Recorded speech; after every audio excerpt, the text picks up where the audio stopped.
Good morning बच्चों। और आज हम बात करने वाले हैं सिंपल हार्मोनिक मोशन की। सिंपल हार्मोनिक मोशन क्या होती है और इसमें और हमारी जो अदर मोशंस हैं उनमें क्या डिफरेंस है और इसमें हम कौन कौन सी इक्वेशंस यूज़ करने वाले हैं और हम इसको किस तरीके से पढ़ेंगे। चलो स्टार्ट करते हैं। आज सबसे पहले सिंपल हार्मोनिक मोशन जानने के लिए फर्स्ट ऑफ ऑल आपको पता होना चाहिए कि पीरियोडिक मोशन किसे बोलते हैं।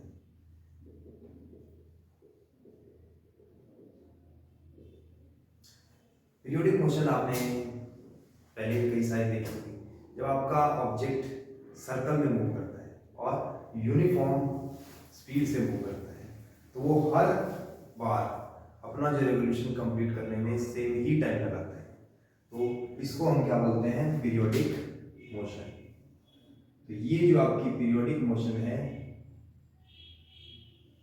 यानी कि हर बार आपका ऑब्जेक्ट सेम ही टाइम इंटरवल के अंदर सपोज टी टाइम लेता है हर बार, तो ये इसका क्या हो गया? Time period. तो इस टाइम पीरियड में हर बार ये अपना चक्कर पूरा करता है। अब इसी के साथ एक टर्म और पढ़ लेते हैं यहाँ पे हम, फ्रीक्वेंसी। फ्रीक्वेंसी क्या होती है? फ्रीक्वेंसी होती है कि आप कितने रेवोल्यूशंस एक सेकेंड में कंप्लीट कर रहे हो। टाइम पीरियड क्या होता है कि आप कितना टाइम एक रेवोल्यूशन को कंप्लीट करने में लगा रहे हो। और फ्रीक्वेंसी क्या होती है? आप कितने चक्कर, कितने रेवोल्यूशन एक सेकंड में कंप्लीट कर रहे हो, दैट इज 1/t। और इसकी जो यूनिट होती है दैट इज हर्ट्ज। ओके, ये थी हमारी पीरियोडिक मोशन। नाउ इसके बाद ऑसिलेशन क्या होता है? ये हमारा जो चैप्टर है this is about oscillations. Oscillation क्या होता है कि कोई चीज, जैसे आपने स्प्रिंग वगैरह देखे होंगे, ठीक है, आप जैसे ही स्प्रिंग को अपनी ओरिजिनल पोजीशन से स्ट्रेच, या आप मान लो इसको थोड़ा स्ट्रेच कर दो या आप इसको थोड़ा कॉम्प्रेस कर दो। फर्स्ट केस में हमने इसको कॉम्प्रेस कर दिया। सो नाउ अब स्प्रिंग जो होता है ये इसकी नेचुरल पोजीशन है, ये इसकी एक्सटेंडेड पोजीशन है और ये इसकी कंप्रेस्ड पोजीशन है। So in all these cases इसमें ये स्प्रिंग नेचुरल पोजीशन में है, means that will experience no force. इसके ऊपर कोई फोर्स नहीं लग रहा है। लेकिन जब आप इसको दबाते हो तो ये स्प्रिंग क्या करेगा? अपने आप को नेचुरल पोजीशन में ले जाने की कोशिश करेगा। और इस केस में जब आप इसको स्ट्रेच करते हो तो ये अपनी नेचुरल पोजीशन में जाने के लिए इधर मूव करेगा। ठीक है, तो जैसे ही आप इसको छोड़ोगे तो ये एक बार इधर जाएगा, फिर इधर जाएगा, फिर इधर जाएगा। तो कुछ देर के लिए अपनी जो ओरिजिनल पोजीशन है इसके इधर और इधर मूव करना स्टार्ट कर देगा। इसी को हम क्या बोलते हैं? ऑसिलेशन। इसी को हम क्या बोलते हैं? Oscillation. To and fro motion. To and fro, to and fro का मतलब इधर और उधर। To and fro motion of an object about its mean position, about its mean position is called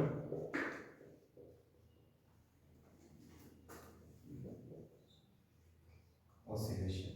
इसी को हम oscillation बोलते हैं। अब हमारा मेन मुद्दा जो हम इस चैप्टर में पढ़ना चाहते हैं that is simple harmonic motion. तो सिंपल हार्मोनिक मोशन देखो क्या होता है। सिंपल हार्मोनिक मोशन है एक स्पेशल केस किसका? ऑसिलेशंस का। तो ऑसिलेशंस का एक ऐसा केस जिसके अंदर हमारी जो मोशन होगी वो हमारी एक सिंगल लाइन के अलाउंग होगी। किसके अलाउंग? सिंगल लाइन के अलाउंग। ये भी हमारे टू एंड फ्रो मोशन ही है और टाइम पीरियड भी सेम ही है। बट इस केस में क्या होगा कि हम सिर्फ एक सिंगल लाइन के अलाउंग ही मूव कर रहे होंगे। ठीक है, और जैसे ही हम मूव करेंगे, इसको इसका केस बनाने के लिए हम क्या करते हैं, इस अभी अपने आप तो मूव नहीं कर सकता इधर उधर, तो इस पे एक फोर्स लगाने वाला भी चाहिए हमारे को, तभी मूव करेगा। चलो एक स्प्रिंग को बनाते हैं हमारा माध्यम, एक गलिया। हमने क्या किया, एक वर्टिकल बोर्ड लिया, एक हॉरिजॉन्टल बोर्ड लिया और दोनों को एक दूसरे से परपेंडिकुलर यहाँ पे अटैच कर दिया। अब यहाँ इसका स्प्रिंग का एक एंड आपने यहाँ से हुक में डाल के इसको फिक्स कर दिया। Now the next and which is free, इससे आपने क्या किया, एक मास को अटैच कर लिया जिसका मास कितना है m, ठीक है। अब ये इसकी नेचुरल पोजीशन है। अब आपका स्प्रिंग ना तो स्ट्रेच्ड है ना ही कॉम्प्रेस्ड है। अब नाउ दूसरे केस में हमने क्या किया, जैसे ही हमने स्प्रिंग को थोड़ा स्ट्रेच किया, आपने इस बॉक्स को थोड़ा सा उधर खींच लिया, यहां खींचने के बाद आप इस बॉक्स को यहां पे ले आए, ठीक है, ठीक है। और आप इसको जैसे ही छोड़ोगे, जैसे ही छोड़ोगे तो ये ऑब्जेक्ट क्या करेगा, इधर मूव करना स्टार्ट कर देगा, बिकॉज स्प्रिंग जो है आपका फोर्स लगा रहा है इधर लेफ्ट साइड में, और स्प्रिंग जो फोर्स लगाता है that is equal to minus K X, minus K X. तो यहाँ से जैसे ही इसने मूव करना स्टार्ट किया, अब यहाँ पे आया, धीरे धीरे कुछ यहाँ पे आया और अपनी ओरिजिनल पोजीशन पे यहाँ आ गया। अब ये क्या यहाँ आने पे रुक सकता है, नहीं रुक पाएगा, इसीलिए ये अपनी नेचुरल पोजीशन से थोड़ा लेफ्ट में उड़ जाएगा और क्या करेगा, स्प्रिंग को कॉम्प्रेस करेगा। सपोज यहाँ तक आ गया, ठीक है। तो यहाँ पे आने के बाद जब स्प्रिंग अपनी मैक्सिमम कॉम्प्रेशन में आ चुका होगा तो स्प्रिंग आगे कॉम्प्रेस नहीं हो सकता है, ये फिर से राइट साइड में मूव करना स्टार्ट कर देगा। तो हमारा ऑब्जेक्ट क्या कर रहा है, यहाँ से यहाँ, फिर यहाँ से यहाँ, यहाँ से यहाँ और फिर यहाँ से वापस यहाँ, तो अपनी ओरिजिनल पोजीशन के इधर और उधर मूव कर रहा है। पर दूसरा इसमें एक चीज कंपोनेंट हमें और ऐड करना है, क्या कि फोर्स हमारा कैसे लग रहा है। देखो स्प्रिंग का जो फोर्स है, जब आप यहाँ थे, जब आप यहाँ थे तो किस साइड में लग रहा था, आपका स्प्रिंग इधर फोर्स लगाएगा उस टाइम, ठीक है। जब आप यहाँ पे हो तो आपका स्प्रिंग फोर्स किधर लगा रहा है, इधर माइनस के एक्स। जो आप यहाँ जा चुके हो तो स्प्रिंग का फोर्स कितना हो जाएगा, 0, क्योंकि यहाँ पे स्प्रिंग नेचुरल पोजीशन में। जैसे ही थोड़ा लेफ्ट में गए तो आप एक्स की ओरिजिनल पोजीशन से नेगेटिव में जा चुके हो, दैट मीन्स अब कितना फोर्स लगा रहा है स्प्रिंग, पॉजिटिव के एक्स। तो आपका जो फोर्स है और जो दूसरी चीज एक्सेलरेशन, फोर्स की वजह से एक्सेलरेशन होता है, force and acceleration are always directed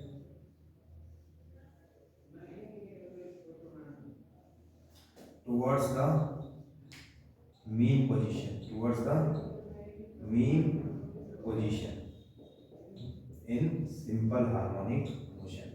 simple harmonic motion में आपके फोर्स और आपका जो एक्सेलरेशन है वो हमेशा ही आपकी मीन पोजीशन की तरफ ही लगेगा। जैसे आप जब इधर जा रहे थे आप पे फोर्स इधर लग रहा था, आपका एक्सेलरेशन भी इधर ही था।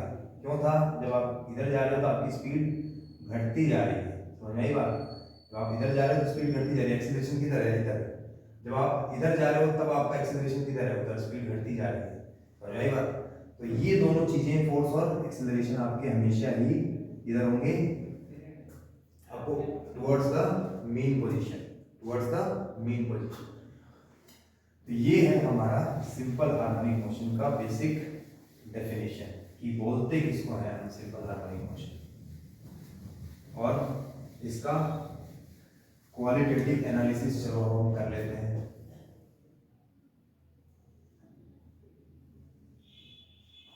हम क्या करते हैं, आप इसको विदाउट एनी ऐसे बनाते हैं, सिर्फ हमें पता है बॉक्स कैसे मूव करने वाला है, किसकी वजह से मूव करने वाला है।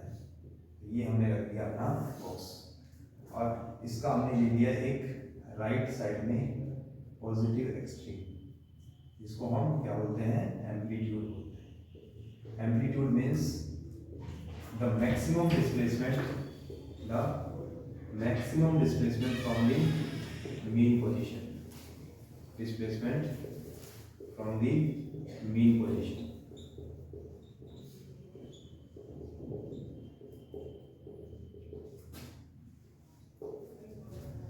अब सिमिलरली जैसे आपका राइट में एक एक्सट्रीम है, लेफ्ट में भी आपकी एक एक्सट्रीम पोजीशन होगी, तो ये हमारा क्या हो गया, लेफ्ट एक्सट्रीम। इसको हमने लिख लिया -a, इसको लिख लिया +a, ठीक है। तो अब इसके बीच की जो मोशन है उसको एक बार एनालाइज करते हैं, बीच में कैसे क्या होगा, ठीक है। जब आप स्टार्टिंग में ही अपना नेचुरल पोजीशन में था, इसको कोई दिक्कत परेशानी नहीं थी, इस पर कोई फोर्स नहीं लग रहा था, ये आराम से चुपचाप बैठा था। लेकिन जैसे ही आपने इसे थोड़ा सा डिस्टर्ब किया अपनी मेन पोजीशन से, तो आप इसको यहाँ खींच के ले गए। जैसे ही आप खींच के लेके जा रहे हो, it means you are applying an external force. और जब आप एक्सटर्नल फोर्स अप्लाई करते हैं किसी चीज पे, और आपका सिस्टम कैसा है, कंजर्वेटिव नेचर का है, ठीक है। तो कंजर्वेटिव नेचर का जब सिस्टम है, तो यहाँ पे आपकी क्या हो रही है, इसमें पोटेंशियल एनर्जी स्टोर हो रही है। जो आपका वर्क डन होगा that will be stored in the form of potential energy, ठीक है। तो पोटेंशियल एनर्जी कितनी स्टोर होगी, जो आपका एक्सटर्नल एजेंट ने काम किया है। अब आपका जो एक्सटर्नल एजेंट काम कर रहा है, कितना फोर्स लगा रहा है, तो आप इधर लेके जा रहे हो इसको, जितना स्प्रिंग फोर्स लगा रहे हैं उतना ही आप उधर लगा रहे हैं, और उतना ही लगाओगे तो क्या उधर जाएगा, नहीं जाएगा, उससे थोड़ा सा ज्यादा लगाते हैं। लेकिन हम कैलकुलेट करने के लिए हमेशा जितना स्प्रिंग लगा रहा है उतना ही मान के चलते हैं। तो आपका एक्सटर्नल एजेंट फोर्स लगा रहा है kx, जो कि स्प्रिंग फोर्स के बराबर है राइट साइड में, ठीक है। तो आपका फोर्स कितना है, k इंटू एक्स, ओके। और आप जो डिस्प्लेस कर रहे हो इसको इधर ही डिस्प्लेस कर रहे हो, ठीक है। तो kx, सपोज हमने छोटी सी डिस्प्लेसमेंट ली dx, इसको जरा इस तरीके से भी समझ सकते हो आप। देखो आपका जो फोर्स है वो डिस्प्लेसमेंट पे डिपेंड करता है, k इंटू एक्स, एक्स क्या है, हमारी displacement from the main position. तो आपकी जो डिस्प्लेसमेंट है वो x की वैल्यू बढ़ती जाएगी, इसका मतलब फोर्स चेंज होता जाएगा, वेरिएबल फोर्स है। तो आप सीधा फोर्स इनटू डिस्प्लेसमेंट लगा के इसको कैलकुलेट नहीं कर सकते हो, क्योंकि फोर्स क्या है, वेरिएबल है। तो हम क्या करेंगे, हम छोटा सा काम मान लेंगे बीच में, डी डब्ल्यू, कि आप मान लो जब आपका ऑब्जेक्ट बीच में कहीं यहाँ पे, ठीक है, और आपने इसको थोड़ा सा डिस्प्लेस कर दिया कुछ यहाँ पे। अब ये जो डिस्प्लेसमेंट है आपकी कितनी है इधर, डी एक्स, कितनी है, डी एक्स। और आपने यहाँ जब आप यहाँ थे तो आपका फोर्स कितना लग रहा था, एफ। तो एफ डॉट डी एक्स आपका क्या हो जाएगा, छोटा सा वर्क डन। तो D W is equal to F dot D X. अब आपको कहाँ से कहाँ चाहिए, जब आपका ऑब्जेक्ट यहाँ है तो आपकी पोजीशन क्या है, जीरो। जब आपका ऑब्जेक्ट यहाँ है तब आपकी पोजीशन क्या है, प्लस ए है। आपने क्या किया, डी डब्ल्यू दोनों साइड इंटीग्रेशन कर दो, D W total work zero से लेके डब्ल्यू तक, और एफ डॉट डी एक्स कहाँ से कहाँ, आपका जीरो से लेके एक्स, मान लो बीच में हम कोई इंटरमीडिएट पोजीशन के लिए निकालना चाहते हैं, बाद में एक्स की जगह ए डाल देंगे जब हम अपना एप्टीट्यूड के लिए निकालना चाहते हैं। तो डी डब्ल्यू को जब आप इंटीग्रेट करोगे, यहाँ पे कुछ नहीं है इसके आगे, दैट मीन्स यहाँ पे जब आप इंटीग्रेट करोगे क्या आ जाएगा, डब्ल्यू। क्योंकि यहाँ पे क्या होता है, डब्ल्यू की पावर जीरो, और डब्ल्यू की power zero plus one upon zero plus one, limit कहाँ से कहाँ, जीरो से डब्ल्यू। अब F dot D x, F और डी एक्स के बीच में एंगल कितना है, देखो एफ भी इधर ही है आपका जो एक्सटर्नल एजेंट का फोर्स है, और डी एक्स भी उधर ही है, दैट मीन्स 0 डिग्री है। तो ये कितना हो जाएगा, F into d x into cos 0 degree. तो कॉस 0 कितना होता है, 1। तो यानी ओनली क्या बचा हमारे पास, एफ और डी एक्स ही बचे। तो इंटीग्रेशन ऑफ एफ कितना है हमारा, के एक्स इंटू डी एक्स, कहाँ से कहाँ इंटीग्रेशन, 0 से x तक, ठीक है। तो जब आप इसको इंटीग्रेट किया आपके पास क्या मिल गया, w अपर लिमिट डाल दी माइनस 0 लोअर लिमिट डाल दी। यहाँ पे k आपने बाहर निकाल लिया क्योंकि कांस्टेंट है, तो स्प्रिंग का कांस्टेंट होता है k, तो यहाँ कांस्टेंट वैल्यू तो बाहर आ जाएगी। x का जब आप इंटीग्रेशन करोगे कैसे करोगे, x की पावर कितनी यहाँ पे 1 प्लस 1 अपॉन 1 प्लस 1, कहाँ से कहाँ, 0 से x तक।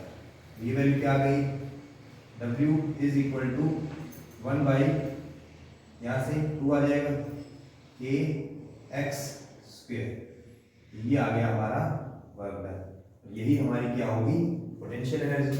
यानी पोटेंशियल एनर्जी हमारी कितनी आती है, U is equal to half K X square, okay. ये इस तरीके से हम क्या कर सकते हैं, पोटेंशियल एनर्जी निकाल सकते हैं हमारे इस बॉक्स की, जब ये कहीं भी बीच में एक्स पोजीशन पे हो, ओके। तो अगर हम मान लो हमारा ऑब्जेक्ट हमारे फाइनल एक्सट्रीम पोजीशन पे है राइट साइड में, तब हमारा पोटेंशियल एनर्जी कितना हो जाएगा, U is equal to half K into A square, okay. तो इस तरीके से अब हमारा ऑब्जेक्ट यहाँ पहुंच चुका है, इसके पास कितनी पोटेंशियल एनर्जी है, half K into A square. Now जब इसके पास पोटेंशियल एनर्जी है तो आप इसको जैसे ही जाके छोड़ोगे तो छोड़ते ही ये क्या होगा, ये पोटेंशियल एनर्जी अपने आप को चेंज करना स्टार्ट कर देगी इसके अंदर काइनेटिक एनर्जी के अंदर।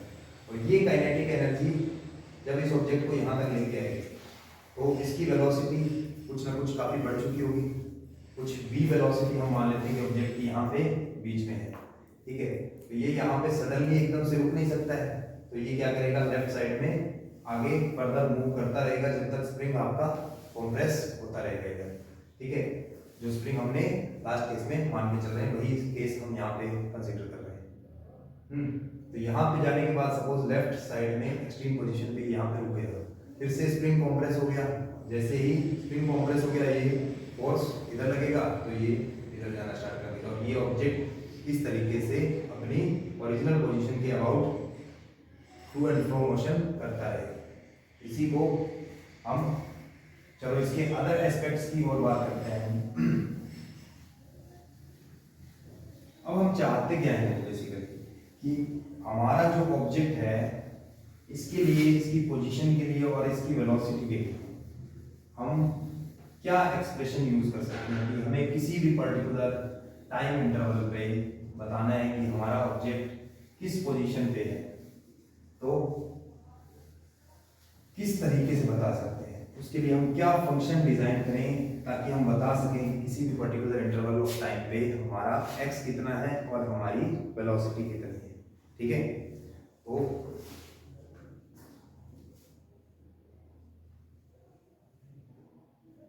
आई थिंक ये लेक्चर फिर ज्यादा लंबा है तो हम इसको नेक्स्ट पार्ट में कंसीडर करते हैं, ठीक है। कितने मिनट का हो गया चेक करें,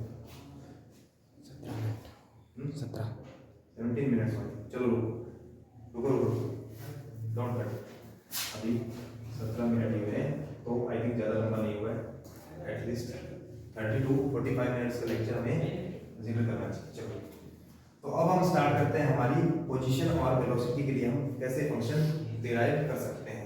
so now first of all हमारे पास एक कंडीशन क्या है, सिंपल हार्मोनिक मोशन में फर्स्ट कंडीशन हमारे पास ये है कि हमारा जो ऑब्जेक्ट है जब अपनी मीन पोजीशन से इधर या उधर कहीं भी होता है तो हमारा जो एक्सीलरेशन है ऑब्जेक्ट का that is always equal to minus omega square X. हमारा एक्सीलरेशन हमेशा जिधर साइड आपका डिस्प्लेसमेंट होगा उससे नेगेटिव साइड में होगी। अगर आपका x पॉजिटिव है एक्सेलरेशन नेगेटिव होगा, अगर आपका x नेगेटिव है तो एक्सेलरेशन पॉजिटिव होगा। ये चीज हमने कभी क्वालिटेटिवली डिस्कस की थी कि जब आपका ऑब्जेक्ट इधर है आपका एक्सेलरेशन किधर काम करता है, इधर बीच में कहीं होता तो भी इधर काम करता है, इधर ही काम करता है। सो नाउ अब इसी चीज को लेकर के हम चलेंगे और यहाँ से अपना जो हम x और वेलोसिटी के लिए फंक्शंस निकालेंगे, ठीक है। तो एक्सेलरेशन जो होता है that can be written as force upon mass that is equal to, अब आप f को क्या लिख सकते हो, माइनस ax फोर्स काम कर रहा है स्प्रिंग के लिए upon m should be equal to minus omega square x। Now अब इस इक्वेशन में x है इसमें भी x है, दैट मींस ये वाली जो टर्म है k अपॉन m और ये वाली जो टर्म है omega square, they both should be equal, यानी जो आपका ओमेगा स्क्वायर है that should be equal to k upon m, that means omega is equal to root under k upon m। यहाँ पे k क्या है, m क्या है और ओमेगा क्या है। Omega is angular frequency, angular speed, sorry angular frequency भी कह सकते हो, वैसे एंगुलर स्पीड भी कह सकते हो, ठीक है। k यहाँ पे क्या है हमारा फोर्स कांस्टेंट या फिर स्प्रिंग कांस्टेंट जो होता है, ठीक है।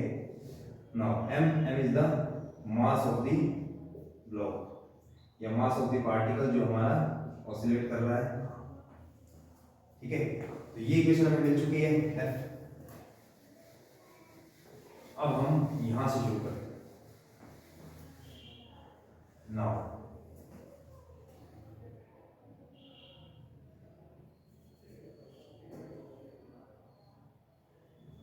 a can be written as dv by dt। Acceleration को आप लिख सकते हो derivative of velocity with respect to time, that is equal to minus omega square x। Now अगर हम इसको dx से मल्टीप्लाई करते हैं और dx से डिवाइड करते हैं, कोई फर्क पड़ेगा? कर सकते हैं, क्योंकि dx से डिवाइड और मल्टीप्लाई दोनों कर रहे हो तो आप इसको काट के 1 से ही बेसिकली मल्टीप्लाई कर रहे हो, तो कोई फर्क नहीं पड़ेगा इसमें। आप इसको क्या लिख सकते हो, minus omega square x। So now अब आप इसको क्या कर सकते हो ध्यान से, dx बाई dt हमारा क्या होता है, velocity, rate of change of displacement क्या होती है, वेलोसिटी होती है। तो इसको हम क्या लिख सकते हैं, v into d v by d x is equal to minus omega square x. तो अब आप क्या करो, dx को उधर ले लो, v into d v should be equal to minus omega square x into d x. ठीक है, अब हम इसको इंटीग्रेट कर देते हैं, कहाँ से कहाँ, आपकी वेलोसिटी कहाँ से कहाँ, v नॉट मान लेते हैं इनिशियली, और v कुछ फाइनल वेलोसिटी हो जाएगी, x नॉट हमारी इनिशियल पोजीशन मान लेते हैं, x कुछ फाइनल पोजीशन हो जाएगी। सो नाउ तो आप इसको इंटीग्रेट कर लो विद रिस्पेक्ट टू dv, तो आपको क्या मिल जाएगा, v square upon 2, v square upon 2, और यहाँ से लिमिट डाल दो v नॉट से v तक। राइट साइड में आपका ओमेगा जो है दैट इज अ कांस्टेंट, तो बाहर आ जाएगा, इंटीग्रेशन ऑफ x क्या हो जाता है, x स्क्वायर अपॉन 2, लिमिट कहाँ कहाँ, x नॉट से x तक ले सकते हैं। नाउ अब आप 2 यहाँ भी है, 2 यहाँ भी काट लो, इधर से क्या आ जाएगा, v square minus v not square should be equal to minus omega square x square minus x not square. So now हम v स्क्वायर को रख देते हैं लेफ्ट में और v नॉट स्क्वायर को ले जाते हैं राइट साइड में, v not square minus plus वाली टर्म पहले रख देते हैं, ओमेगा स्क्वायर माइनस और माइनस इसको करोगे तो प्लस हो जाएगी, omega square x not square minus omega square x square. Now अब हम क्या करते हैं, चलो इसमें से क्या करें, ओमेगा स्क्वायर इसमें भी है इसमें भी है, सभी से ओमेगा स्क्वायर कॉमन निकाल लेते हैं एक बार, v square is equal to omega square common निकाल लो, यहाँ से क्या आ जाएगा, v not square upon omega square plus यहाँ से निकाल लिया तो x नॉट स्क्वायर माइनस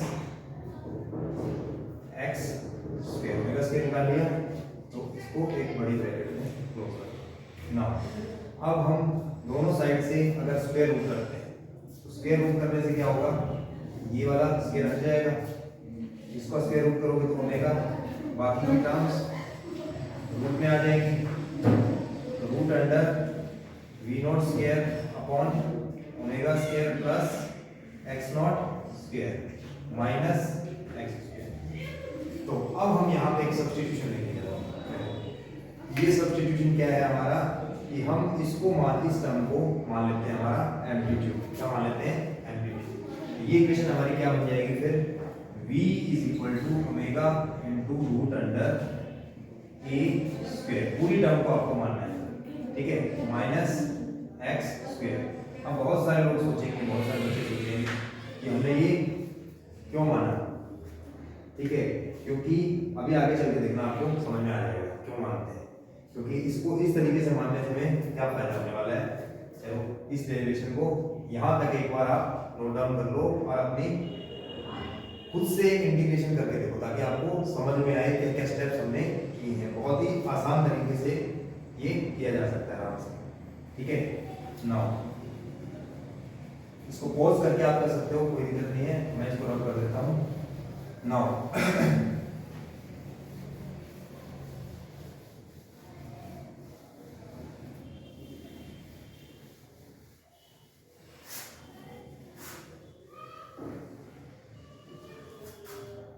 अब इस इक्वेशन को फर्दर आप देखो जरा ध्यान से, ठीक है, यहाँ लिख लेते हैं इसको, v is equal to omega root under a square minus x square. अब फिर से वही स्टेप दोबारा से करना है, क्या करना है कि हम इसको किसकी फॉर्म में चेंज कर लेते हैं, dx by dt, that means velocity is the derivative of displacement, होता है डिस्प्लेसमेंट का डेरिवेटिव वेलोसिटी, तो लिख दिया, कोई दिक्कत परेशानी नहीं, ओमेगा रूट अंडर ए स्क्वायर माइनस एक्स। अब इनको थोड़ा एडजस्ट करना है, कैसे देखो, यहाँ पे x है, x वाली टर्म्स को dx के साथ ले जाओ, बाकी टर्म्स dt को इधर ले जाओ। तो एक तरीके से क्या करते हो, क्रॉस मल्टीप्लाई करते हो इनका, A square minus X square is equal to omega D T. तो इसको दोनों साइड से हम क्या करते हैं, फिर से इंटीग्रेट, कहाँ से कहाँ, एक्स नॉट से एक्स तक, और इसको ओमेगा हमारा कांस्टेंट है 0 से लेके टी टाइम तक। सो नाउ अब ये जो है एक जानी पहचानी टर्म है उन लोगों के लिए जो इंटीग्रेशन करते रहते हैं, लेकिन वैसे 12th में आएगा आपके पास वाले टर्म, ठीक है। तो इंटीग्रेशन 12th में आता है। इस टर्म का इंटीग्रेशन जो होता है that is sine inverse x upon a। इसका जो इंटीग्रेशन आएगा आपके पास अल्टीमेटली निकल के क्या आएगा, sign inverse x upon a। Limit कहां से कहां डाल दी हमने, x नॉट से x तक, और राइट साइड में ओमेगा कांस्टेंट है बाहर आ जाएगा, और इनटू t, लिमिट कहां से कहां आ जाएगी, 0 से t तक आ जाएगी, ठीक है। तो अब इसमें लिमिट डालो, sine inverse x upon a minus sine inverse x not upon a should be equal to omega t minus 0 आ जाएगी। जब आप 0 सब्स्टिट्यूट करोगे तो ओमेगा इनटू 0 0 हो जाएगा। तो अब इसके अंदर ये क्या आ गई हमारे पास, sine inverse x upon a is equal to omega t, इसको ले जाओ right side, plus sine inverse x not upon a। अब ये रिलेशन हमारे पास ऑलमोस्ट फाइनल आ चुका है। अब इसको आप क्या मान लो, डेल्टा, ठीक है। डेल्टा क्या होता है एक्चुअली में अभी डिस्कस करेंगे, क्या मानना है हमें इसको, डेल्टा। और डेल्टा क्यों मान रहे हैं, क्योंकि ये हमारा इनिशियल फेज है, कि हमने मोशन को रीड करना कहाँ से शुरुआत किया, हमने टाइम को काउंट करना कहाँ से शुरुआत किया। Now this is omega t plus इस टर्म को हमने किससे रिप्लेस कर दिया, डेल्टा से। अब ये जो हमारा साइन इनवर्स है इसको हम ले जाते हैं राइट साइड, क्या बन जाएगा, x upon a is equal to sine omega t plus delta.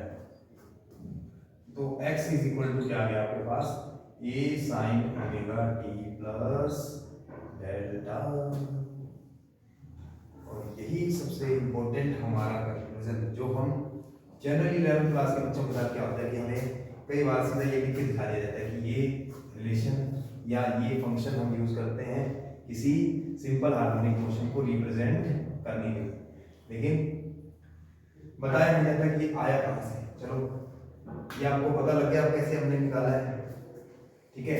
अब यहाँ पे कौन कौन सी टर्म किसको रिप्रेजेंट कर रही है, ये हमारा किसको रिप्रेजेंट कर रहा है, यहाँ पे एम्पलीट्यूड को। एम्पलीट्यूड यानी कि हम अपनी ओरिजिनल पोजीशन से मैक्सिमम कितना दूर गए थे, वो हमारा एम्पलीट्यूड हो गया। ये ओमेगा इनटू टी, ओमेगा क्या है हमारी एंगुलर स्पीड, ये हमारा ऑब्जेक्ट कितने रेडियंस पर सेकंड कवर कर रहा है, लेकिन कैसे कवर कर रहा है हमारा ऑब्जेक्ट, तो रिवॉल्व हो ही नहीं रहा है। लेकिन जब हम इसको सर्कल में रिप्रेजेंट करेंगे मोशन को, तब आपको पता लग जाएगा कैसे होता है। नाउ टी हमारा टाइम, यानी किस पर्टिकुलर टाइम इंटरवल पे हम इसकी पोजीशन को चेक करना चाहते हैं। नाउ डेल्टा, डेल्टा क्या होता है हमारा इनिशियल फेज, यानी कि हमने मोशन को कब से स्टडी करना शुरुआत किया। जैसे कि हमारा ऑब्जेक्ट कुछ ऐसे था, चलो इसको रन कर देते हैं बाकी वाले को। जैसे हमारा ऑब्जेक्ट यहाँ है, यहाँ गया, इधर गया, गया तो गया। ना अब अगर आप यहाँ से मोशन को देखना शुरू कर रहे हो, आपने टाइम कैलकुलेट करना शुरू किया और यहाँ से शुरू किया 0 से, तो ये आपका क्या हो जाएगा, डेल्टा 0। जब आपने मान लो यहाँ से शुरू किया रीड करना इसको, तो आप 90 डिग्री आगे जा चुके हो, तो आपका डेल्टा कितना हो जाएगा, π/2 हो जाएगा। इसके बाद अगर आपका फिर से वापस इधर आ चुके हो और आप अब इधर जा रहे हो, तो कितना हो जाएगा, पाई। जब आप इधर आ चुके हो तो कितना हो जाएगा, 3π/2, और दोबारा से इधर आ चुके हो फिर से 0 हो गया, क्योंकि 2π के बाद साइन का जो फंक्शन होता है वैसे ही वैल्यूज अपने आप को रिपीट कर लेती हैं, तो ऑल ओवर हम फिर से डेल्टा ही लिख सकते हैं, ओमेगा टी प्लस डेल्टा। तो आई होप सो आपको इतना बड़ा अच्छे से समझ में आ गया। एंड इसके बाद जो हम नेक्स्ट क्लास करेंगे उसमें हम टोटल एनर्जी और इन सब चीज़ों के बारे में डिस्कस करें। ठीक है, थैंक यू फॉर वॉचिंग।